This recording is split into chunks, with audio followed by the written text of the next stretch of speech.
Hello everyone, welcome to जनित IAS. प्राचीन भारत के इतिहास में हम जिस टॉपिक की चर्चा कर रहे हैं वो ऋग्वैदिक काल है। इसमें अब तक 70 क्वेश्चंस डिस्कस किए जा चुके हैं। जितने तरीके के प्रश्न इस टॉपिक से बन सकते हैं लगभग सब डिस्कस हो चुके हैं। अब आज जो क्वेश्चंस आपके सामने मैं रख रहा हूँ, ठीक, ये लगभग उसी पुराने कॉन्सेप्ट से ही मिलते जुलते हैं, या जो क्वेश्चन आप डिस्कस कर चुके या कॉन्सेप्ट। मैं एक क्वेश्चन आपके सामने लाऊंगा, आपको उसका आंसर करना है, ठीक। ये बताना है कि इसमें आंसर क्या होगा, अपना बेस्ट एफर्ट लगाइए। पहला क्वेश्चन आपके सामने है। प्रश्न है कि ऋग्वैदिक काल में राजन का मुख्य कार्य क्या था? जनता और पशुधन की रक्षा करना, ठीक। व्यापार करना पहला ऑप्शन है, दूसरा है जनता और पशुधन की रक्षा करना, अगला है कर वसूलना, अगला है धार्मिक कार्य करना। इन्होंने आंसर दिया है जनता और पशुधन की रक्षा करना। सहमत हो? Yes sir. यही होगा? Yes sir. पक्का?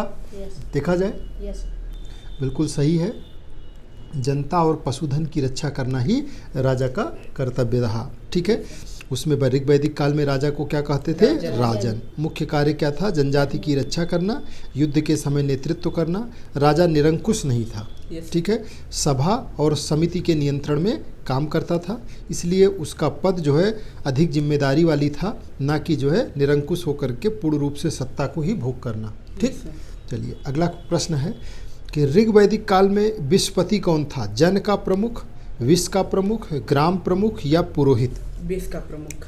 विष का प्रमुख, ठीक। इनका आंसर है बी। आप बताइए। बी ही रहेगा, ठीक, बिल्कुल सही है। विषपति जो होता था वो विष का प्रमुख होता था। और विष क्या थी? सबसे नीचे क्या होता था? कुल। कई कुल मिलके क्या बनते थे? ग्राम। कई ग्राम मिलके क्या बनते थे? विष। और कई विष मिलकर के क्या बनते थे? जन। तो जन का प्रमुख क्या होता था? राजा, जिसको राजन कहते थे। और विष का प्रमुख क्या होता था? विषपति। ग्राम का प्रमुख क्या होता था? ग्रामणी। और कुल का प्रमुख क्या होता था? पितृ। सत्तात्मक सत्ता थी। और जो पिता होता था या घर का जो कुलाधिपति होता था, घर का जो सबसे बड़ा व्यक्ति होता था, वही कुल का प्रमुख होता था। अगला प्रश्न है ग्रामणी किसका प्रमुख होता था ऋग्वैदिक काल में? जन का, विष का, ग्राम का, कुल का? ग्राम का। पक्का? Yes sir. बिल्कुल सही है। ग्राम का प्रमुख होता था।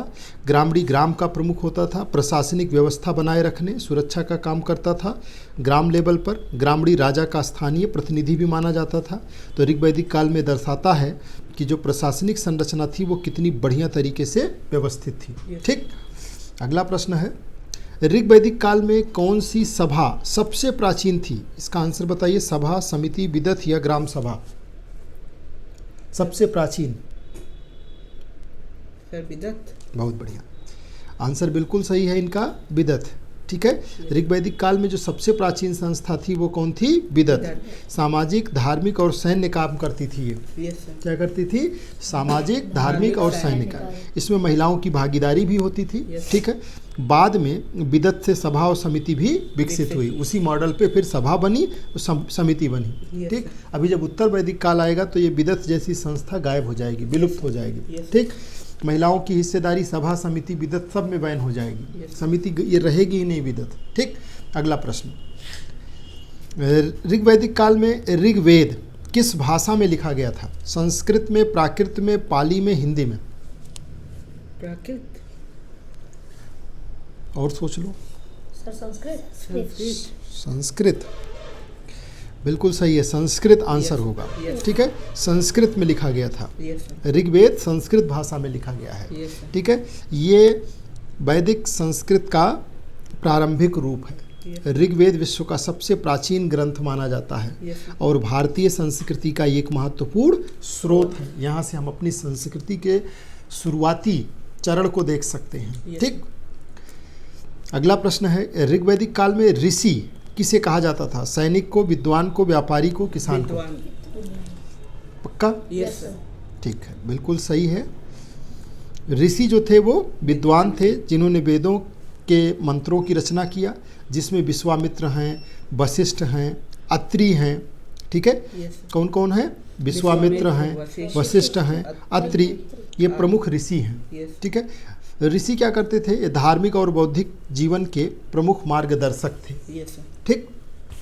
नेक्स्ट क्वेश्चन है आप ही के लिए कि ऋग्वैदिक काल में ऋत का संबंध किससे था? युद्ध से, नैतिक व्यवस्था से, कृषि से, व्यापार से?